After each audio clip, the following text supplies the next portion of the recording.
All right, welcome back to In with the New, an XFL podcast. I am your host. Alongside me, my other host, it's Micah and Jordan, and we're coming to you guys today with somber hearts. Jordan, what happened? What just Somber hearts indeed. Well, I think we're not dressed for the occasion. both in our court? Sun's out, guns out. It was a nice sunny day Yeah, today. I had to pull it out, right?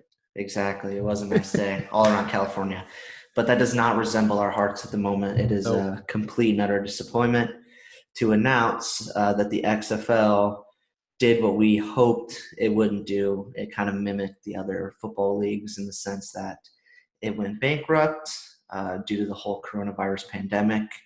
And also, they announced that they're likely not going to be returning for a second season. I think the Um, XFL is cursed. Like it just wasn't meant to be. Not Like meant to be, man. the first time it happened, 2001. Yeah, It some seemed like some. that one, that one failed right away. And then we bring it back. We're like, oh, round two, this. There's no way this is gonna die. Like fans are jumping on the back. There's so many cool innovations, and then all of a sudden we're like, who could have expected a freaking virus to happen and a whole pandemic, whole government global shutdown to where a business can't be run anymore, and it's insane. Yeah, the economy was shattered It completely, just feels like a curse. The curse was on it. and totally. And Vince McMahon, I really do feel bad for Vince because he put in a lot of money into this project and a Yeah. lot more effort, and he was more prepared for it this time around than the second time around. And then this Just happened. seemed like we came in with such a good business plan, such a good Mm, idea of the whole thing, and somehow the virus just came out of nowhere, and it's something that you don't plan for, something that you don't expect, and just came out of nowhere and just absolutely cut him out from the legs down. yeah, it's definitely unfortunate, and I think we've talked about it a few times when we were first starting this podcast up. We were like, I hope this doesn't turn into another AAF or AFF or whatever it was called, Yeah, just because that league just simply failed in terms of getting viewership, consistent viewership, and we were hoping the XFL wouldn't do that, and realistically, it didn't do that. hmm It kept fans engaged throughout the 5 weeks of play.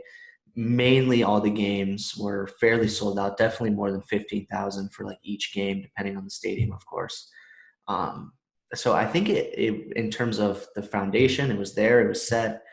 But as we mentioned, um, an inevitability happened that kind of just took everything um, to a complete halt. And at the end of the day, you can't run any business without solid income. And unfortunately, the income was not worth the reward towards the end of this whole thing. So here we are. yeah, Still not going to have football in spring and summer, it's crazy. which is really a bummer, but it is But what it is, to get into the news of all this, so just to tell you guys, the XFL did in fact on April 10th file for bankruptcy, and the parent company that owns the XFL is called Alpha Entertainment, also owned by Vince McMahon.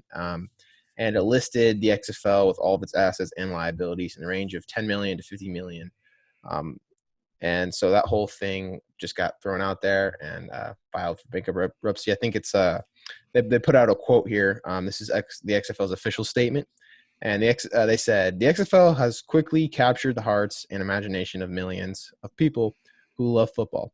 Unfortunately, as a new enterprise, we were not insulated from the harsh economic impacts and uncertainties caused by COVID-19 crisis. Accordingly, we have filed a voluntary petition for relief under Chapter 11 of U.S. Bankruptcy Code. This is a heartbreaking time for many, including our passionate fans, players, and staff. We are thankful to them and our television partners and many Americans who rallied to the XFL for the love of football. So that was their statement. That was what they officially came out with. We didn't hear anything concrete from Vince McMahon, from Oliver Luck. We didn't hear any thing from them, but that's what their kind of official statement ended up being. So, yeah. what are your thoughts on Well, that?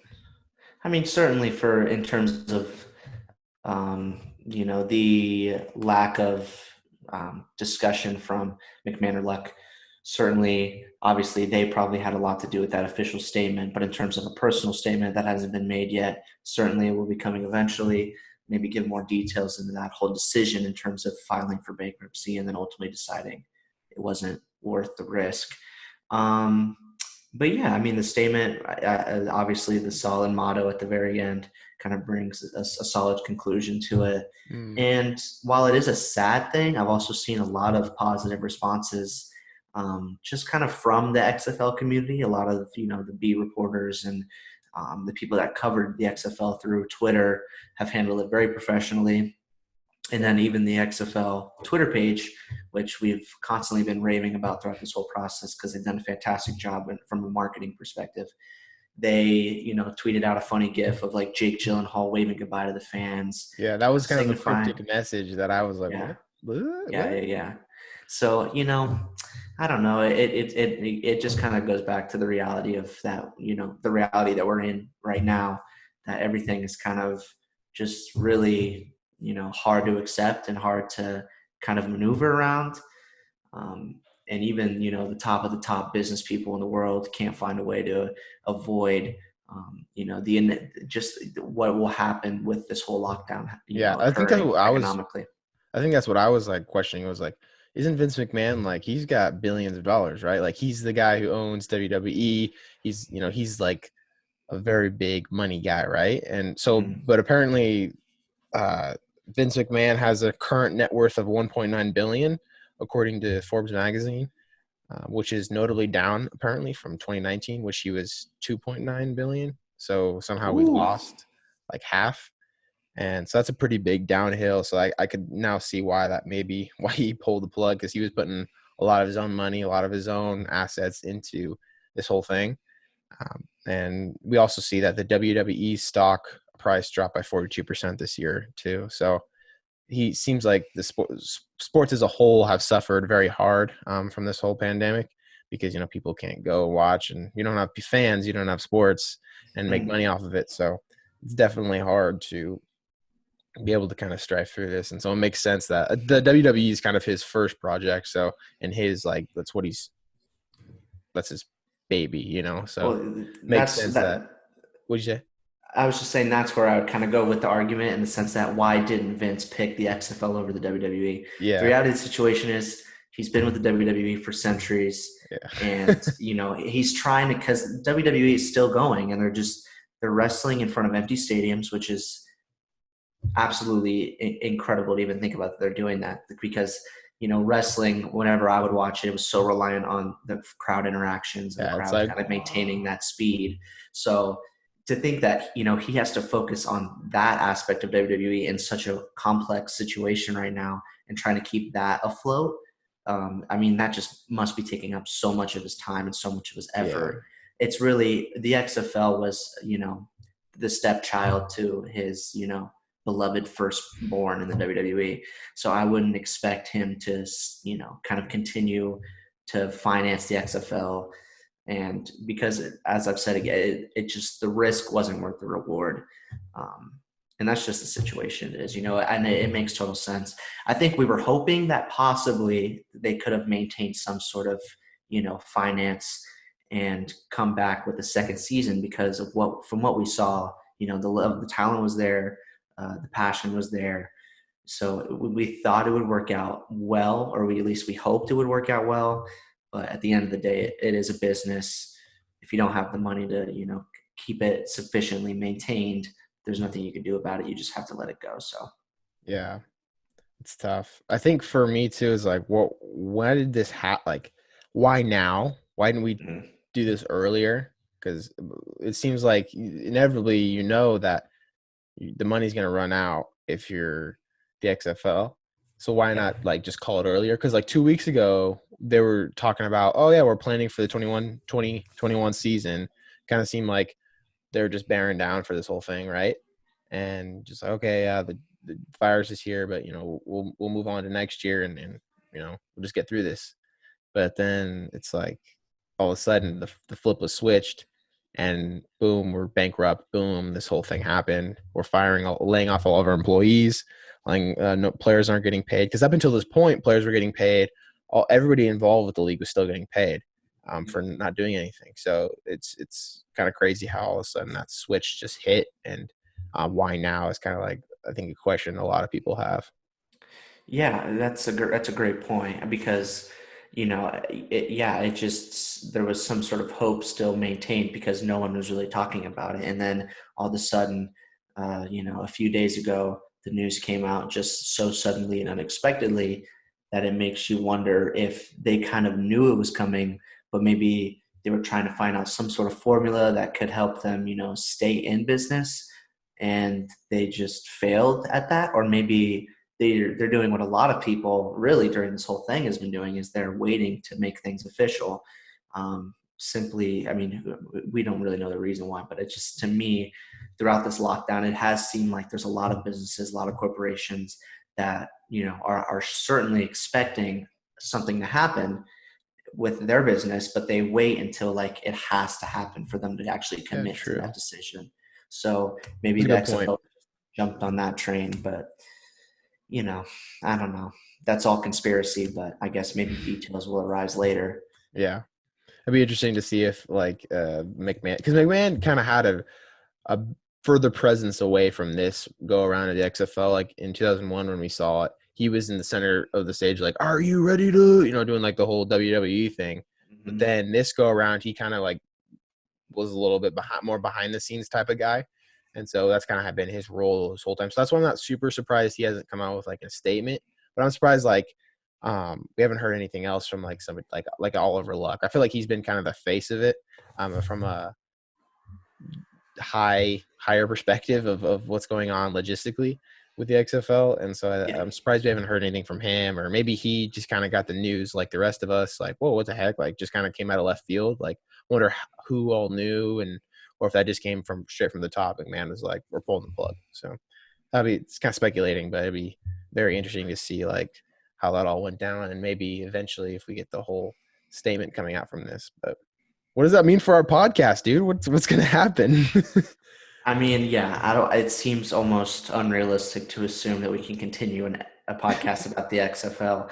We can do a PJ Walker podcast and follow his whole journey in the Yeah, NFL. That'd be follow kind the, of the repetitive. players. So yeah, who knows? I mean, in terms of what we have to do for this podcast, because this is for a class and this is for a grade essentially. We have two podcasts remaining. We're gonna have to figure out what we want to do in terms of the outline of each one. Hopefully, we'll have some fun with it. I don't think we're gonna make it too. This is kind of a somber one. I'm hoping the next two will be more Yeah, we got uplifting, to go through more like the exciting. positive moments, what we loved for the love of football. Just getting off one of those, Exactly. like, Yeah. yeah, Just have fun with it. But then even beyond it, it's hard to predict. Like if we can ever commit to an XFL podcast again, probably not. I doubt they try 3 times to continue this league. I think Vince McMahon is getting old, and I don't think he can afford it literally anymore at all. So maybe he does, probably not. But in somehow terms of $1 billion left his wallet from last year to this year. yeah, I can't really explain what happened. Well, obviously, a lot of money being placed into the league is obviously a big part of it, and then Yeah, considering the lack of um, you know continued income for the WWE right now too has probably been a huge hit for that whole corporation as well. yeah, But either way, you know, whatever happens, this podcast has been a blast to film. I think we've gotten a lot closer. We've worked on chemistry a lot. We've had a yeah. lot of fun with it, and who knows? Maybe we'll do a podcast just about if we do the NFL, there's no denying that's going to stay alive for Oh the yeah, remainder of our lives. So maybe that's, the next step we can take towards, yeah. developing another podcast. But anyways, we'll Well, see what maybe the happens. fans want to hear about crazy sports like cricket. Oh, just There we kidding. go. Yeah. Check out Micah's article. He didn't, credit it enough, in the video, but, WWE or WWE, www.zoonews.com. Micah just wrote an article about the XFL, being Yeah, discontinued. And before that, he wrote an article about weird sports all around the world that we are unaware of that are, quite entertaining to watch. So, yeah, we got Aussie rules football, we got yeah. rugby, we got the whole 9 yards. But yeah, Jordan's my editor. He makes sure I get all my stuff in order and make me look better than I actually am on writing. So I'm good. Stop it. Stop it right now. Give yourself some credit, young man. Nah, man. Yeah. But anyways, I mean, I think, there's not much else to say about the situation because really there isn't a lot of details. And we will eventually learn those details. And when we get that information, hopefully we can talk about it in the podcast eventually. But yeah, I think really this episode was just kind of telling our opinions on the matter, what we think of the matter, Yeah. possible conspiracies that might have happened with Just it. dissecting and like kind of therapy about this whole thing. Like, what the heck just happened, dude? Like, Yeah. I thought we were rolling for next season, and then all of a sudden our legs get chopped out from under us, and we're like, what the heck? I mean, But our last episode was all about, yeah, like what could happen next year and, possible teams that can make that jump next year. And we're not going to be able to see that, which really sucks, but yeah, it is what it is, man. Life goes on. yeah. Well, I think that does it for today. Stay tuned for the next 2 weeks. We will still be dropping a few more like positivity stuff about the XFL and just kind of the highlights and the moments we enjoyed. But yeah, it's been fun for the few who have decided to view, and That's definitely right. getting the hang of this more. This whole thing has been very fun. But yeah, so Micah Jordan here. This has been In with the New XFL podcast. Thanks for coming by, guys. All right, see ya. Appreciate it.